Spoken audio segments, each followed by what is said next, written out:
Es un asunto en el que la sociedad civil siempre ha jugado un papel fundamental. La sociedad civil. Zivilgesellschaft. Civil society. The Grassroots View, an EESC podcast. In this edition of The Grassroots View, we look at the relationship between the European Union and Africa. Whether it's climate action, the digital transformation, the investment climate, security threats, or human rights, Africa and the EU share common interests and concerns.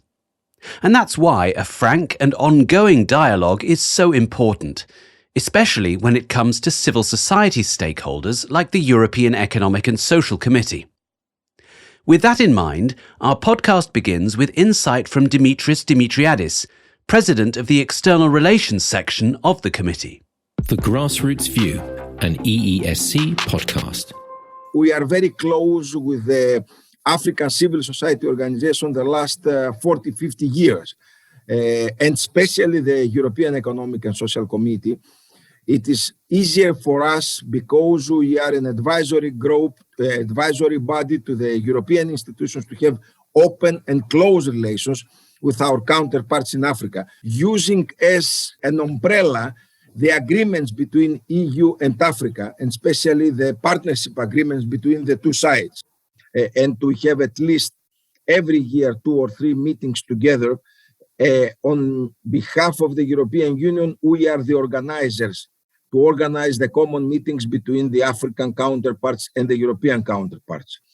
So, given your experience, how much influence does Europe really have on Africa, and does it make much difference to either side? The problem with the European Union is that, unfortunately, we are very soft power. We are not a hard power. And that means we spend budget, resources to support not only the society, but the economies, the environment, to support efforts in the African countries.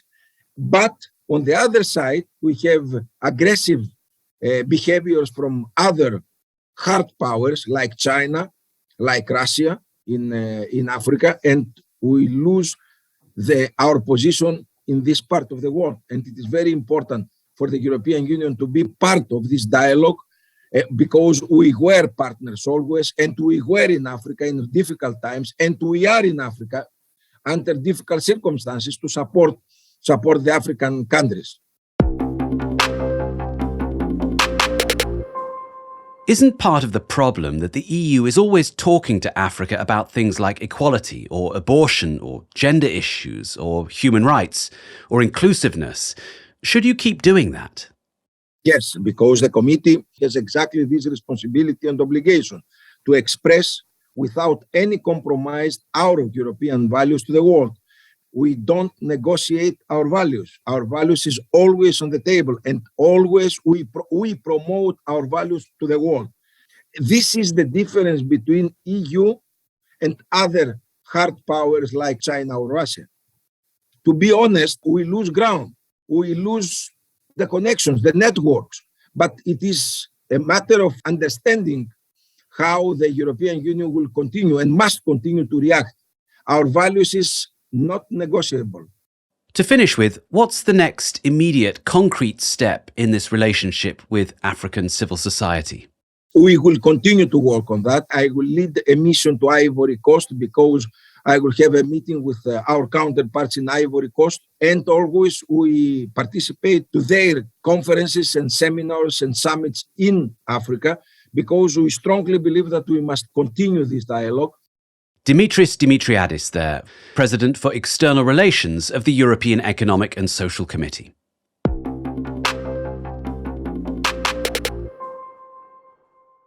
I want to bring in Ben Fox now. Ben is a journalist with a focus on EU-Africa relations. I began by asking him about the state of civil society across Africa. It varies. There are some states, the African country I know best, Kenya, has an extremely vibrant and well-resourced civil society. It tends to be easier, and I think civil society organizations are more successful in countries where there is a vibrant press, of which Kenya is one, South Africa is another, Nigeria. of the big African states. I do think this is something that the European Union and its institutions would do very well to support and to work with. We heard what Dimitris was saying about soft power and hard power. Can the European Union compete with other players, like China, for example? And if it can't compete, where's its added value? The European Union budget just does not allow for the kind of huge state underwritten infrastructure spending that China can allocate. The EU can't compete, or at least in the current budgetary and economic framework, it can't compete on that issue. And where I think the EU should focus is on technical expertise and policy alignment. Can you give me a couple of examples? Defence and security cooperation. This is something that the EU can offer. Unfortunately, as we've seen in the last few months, this gets complicated by Russia and Turkey and the Gulf states offering weapons sales and also similar. Even so, that's one place where the EU has a good offer. Similarly, finance and technical expertise for preparing Africa for the next pandemic. For example, healthcare systems, investment, but also technical advice and expertise around for medicines agencies and also for the development of pharmaceutical sector and supply chains in Africa. That's something that the EU can do, which probably nobody else can do. Overall, what's the state of play in this relationship? We're not at a partnership of equals, but I think the old colonial attitudes, certainly on the European side, are fading away. And I do think that the kind of the donor-recipient relationship, which is pretty toxic and very inefficient for both sides, I think that's also waning. We are moving towards a much more productive relationship between the two continents. And I think the committee has a very significant role to play in developing that. Ben Fox there, a journalist on EU-Africa affairs. The Grassroots View, an EESC podcast. Now, Ben was talking about Kenya, and I'm pleased we're joined by Rose Omamo, who's General Secretary of the Amalgamated Union of Kenya Metal Workers, one of the country's most prominent trade unions. And as its leader, the first woman to lead the union in its history, it's not surprising that she keeps a keen eye on the way EU-Africa relations are developing. I asked her first about Ben's assertion that Kenya is home to a vibrant civil society. Civil society in Kenya is strong. And civil societies in Kenya is the watchdog to the government, because when the civil society gives their voices towards issues that pertain the citizens, then the government is able to listen to and to take action. So basically, I can say that it is strong and very strong indeed. What's your interaction like with counterparts in Europe on labour issues? I'm a trade unionist, so when it comes to matters that pertain workers, we do the same work. We fight for their rights, articulate their issues, make sure that we give them effective representation as provided for by the law and by the international labor standards. And so I can say it is the same and one, and we work together. For us, it is an injury to one is an injury to all. And another one is that there is nothing for us without us. So we are a team, we work together, we give the same voices when it comes to human rights and workers, defending workers' rights. And that is because trade unions are advocates of social justice. So forever, we advocate for social justice. What are your hopes for the development of this relationship? From my perspective, to take stock of the gains realized, but also to look at the challenges encountered during the realization of the same and opportunities that lie ahead.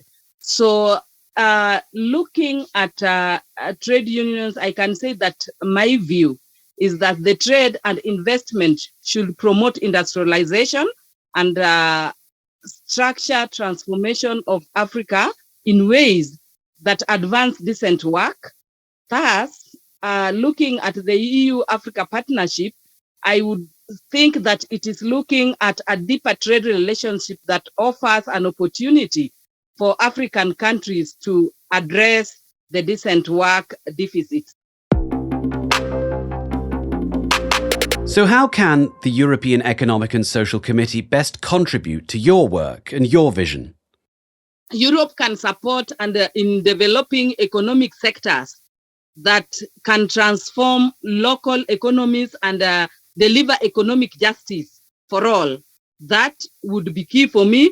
But also, if they can invest in the development of the capacity of African civil society to enhance multi-stakeholders agreements or engagements, implementation and monitoring mechanisms, if they can be put in place, that is really what I would look for. Rose Omamo there, a champion of Kenya's workers in the fight for fairness and social justice. And before her, journalist Ben Fox and EESC President for External Relations, Dimitris Dimitriadis. My thanks to them all for their views on the EU-Africa relationship, warts and all. You can find all our podcasts on the EESC website, eesc.europa.eu, and all the usual podcast platforms.